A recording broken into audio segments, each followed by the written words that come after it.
গোপন সংবাদের ভিত্তিতে জানা যায়, কক্সবাজারের কলাতলী সমুদ্র এলাকায় একটি সংঘবদ্ধ ডাকাত দল ফিশিং বোটে ডাকাতির উদ্দেশ্যে অবস্থান করছে।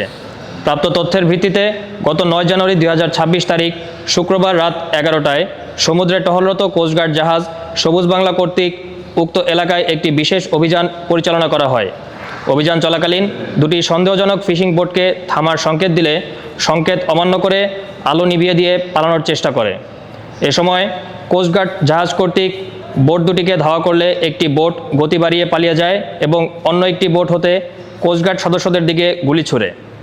এ সময় কোস্টগার্ড সদস্যরা আত্মরক্ষার্থে পাল্টা গুলি চালালে ডাকাত দলের সদস্য মোহাম্মদ আনিস গুলিবিদ্ধ হয়।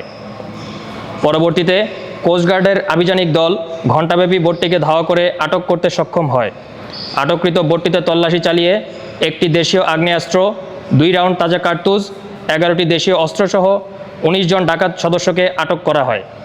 এ সময় আহত ডাকাত দলের সদস্যকে জীবিত উদ্ধার করে চিকিৎসা প্রদানের জন্য কক্সবাজার সদর হাসপাতালে প্রেরণ করা হয়। পরবর্তীতে 10 জানুয়ারি 2026 তারিখ শনিবার চিকিৎসাধীন অবস্থায় মধ্যরাত 2টা 5 মিনিটে কর্তব্যরত চিকিৎসক গুলিবিদ্ধ ডাকাত সদস্যকে মৃত ঘোষণা করে।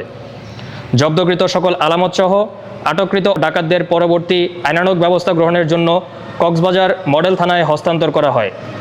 বাংলাদেশ কোস্টগার্ড ভবিষ্যতেও এ ধরনের অভিযান অব্যাহত রাখবে।